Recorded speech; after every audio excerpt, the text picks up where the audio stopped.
একটা প্রশ্ন দিয়ে শুরু করি। যদি কেউ বলে একটি জাতিকে আল্লাহ জীবিত অবস্থায় মানুষ থেকে পশুতে রূপান্তর করেছিলেন, আপনি কি বিশ্বাস করবেন? এটা কোনো উপকথা নয়, এটা কোনো ভয়ের গল্পও নয়। এই ঘটনা লেখা আছে কোরআনে। এটা আল্লাহর পক্ষ থেকে মানুষের জন্য একটি চিরন্তন সতর্কবার্তা। এই ভিডিও শুধু শোনার জন্য না, এই ভিডিও নিজেকে দেখার জন্য।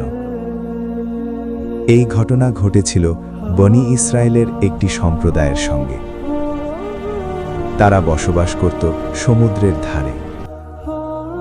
তাদের জীবন, তাদের জীবিকা সবকিছুই নির্ভর করত মাছের উপর। আল্লাহ তাদের একটি সহজ পরীক্ষা নিলেন। আদেশ ছিল খুব পরিষ্কার: শনিবার কোনো মাছ ধরা যাবে না। শুক্রবার ধরতে পারবে, রবিবার ধরতে পারবে। শুধু একটি দিন, শুধু শনিবার নিষিদ্ধ। এটা শাস্তি ছিল না, এটা ছিল ঈমানের পরীক্ষা। পরীক্ষা এখানেই শেষ হয়নি। আল্লাহ শনিবার দিনেই সমুদ্রে সবচেয়ে বেশি মাছ পাঠালেন। মাছগুলো পানির উপর ভেসে উঠত, তীরে এসে লাফাত, চোখের সামনে রিজিক, কিন্তু হাত বাড়ানো নিষেধ।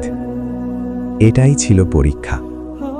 মানুষ আল্লাহর উপর ভরসা করবে না নিজের লোভের উপর, এটা যাচাই করার জন্যই। কিছু মানুষ অপেক্ষা করল, কিছু মানুষ সাবর করল, কিন্তু কিছু মানুষ শয়তানের ফিসফিসানি শুনল। তারা বলল, আমরা তো সরাসরি নিষেধ ভাঙব না, আমরা একটু বুদ্ধি খাটাব। শনিবার তারা মাছ ধরল না, তারা শুধু জাল পেতে রাখল। মাছ এসে জালে আটকে গেল। রবিবার তারা এসে বলল, দেখো, আমরা তো শনিবার ধরিনি। আইনের শব্দ মানা হলো, কিন্তু আল্লাহর আদেশ মানা হলো না। তারা ভুলে গিয়েছিল একটাই কথা: আল্লাহ কাগজের আইন দেখেন না, আল্লাহ মানুষের নিয়ত দেখেন। চালাকি করে পাপ করাও পাপ, হালালের নাম দিয়ে হারাম করাও হারাম। এটা ছিল আল্লাহর সঙ্গে প্রতারণা। আর আল্লাহকে কেউ ধোঁকা দিতে পারে না। এই সমাজ তখন 3 ভাগে ভাগ হয়ে যায়।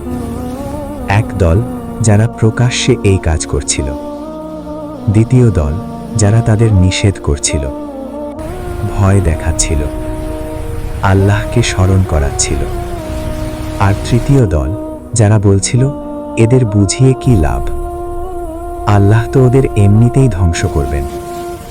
এই তৃতীয় দলটা সবচেয়ে ভয়ঙ্কর, কারণ তারা পাপকে স্বাভাবিক বানিয়ে ফেলেছিল। এক পর্যায়ে আল্লাহর ফয়সালা এসে গেল। কোনো যুদ্ধ হলো না, কোনো বন্যা এলো না, একটি মাত্র আদেশ: কোনো কিরাদাতান খাসিন, অর্থাৎ তোমরা লাঞ্ছিত বানর হয়ে যাও। এই আদেশের পর সবকিছু বদলে গেল। এক রাতের মধ্যে মানুষ আর মানুষ রইল না। চেহারা বদলে গেল, কণ্ঠ হারিয়ে গেল। তারা একে অপরকে চিনত, কিন্তু কথা বলতে পারত না। বাবা চিনত সন্তানকে, সন্তান চিনত বাবাকে, কিন্তু মানুষের সম্মান আর পরিচয় সব শেষ। তারা কাঁদত। 3 দিন এই অবস্থায় বেঁচে ছিল। তারপর সবাই মারা যায়। এই শাস্তি ছিল শিক্ষা হয়ে থাকার জন্য, বংশ বাড়ানোর জন্য নয়। এই ঘটনা আমাদের কি শেখায়? আল্লাহর আদেশ নিয়ে চালাকি সবচেয়ে বড় অপরাধ। নামাজ পড়ে হারাম করলে, রোজা রেখে জুলুম করলে, হালালের নাম দিয়ে ধোঁকা দিলে, আল্লাহ সব দেখেন। মানুষের সামনে ধার্মিক হওয়া সহজ, আল্লাহর সামনে খাঁটি হওয়া কঠিন। আজ আমরা বানর হচ্ছি না, এটাই আল্লাহর রহমত। কিন্তু প্রশ্ন হলো, আমাদের চরিত্র কি বদলাচ্ছে না? আমাদের লজ্জা কি কমছে না? আমাদের বিবেক কি শক্ত হয়ে যাচ্ছে না? নামে ইসলাম, কিন্তু জীবনে আল্লাহ নেই। এই কাহিনী ইতিহাস না, এই কাহিনী আয়না। কোরআনের গল্প ভয় দেখানোর জন্য নয়, কোরআনের গল্প নিজেকে ঠিক করার জন্য। আল্লাহ আমাদের সতর্ক করেছেন, যাতে শাস্তি দিতে না হয়। যদি এই কথা আপনাকে একটু থামিয়ে দেয়, তাহলেই এই ভিডিও সফল। কারণ আল্লাহর আদেশ মানলে মানুষ মানুষ থাকে, আর চালাকি করলে শুধু চেহারাই নয়, মানুষত্বও হারিয়ে যায়।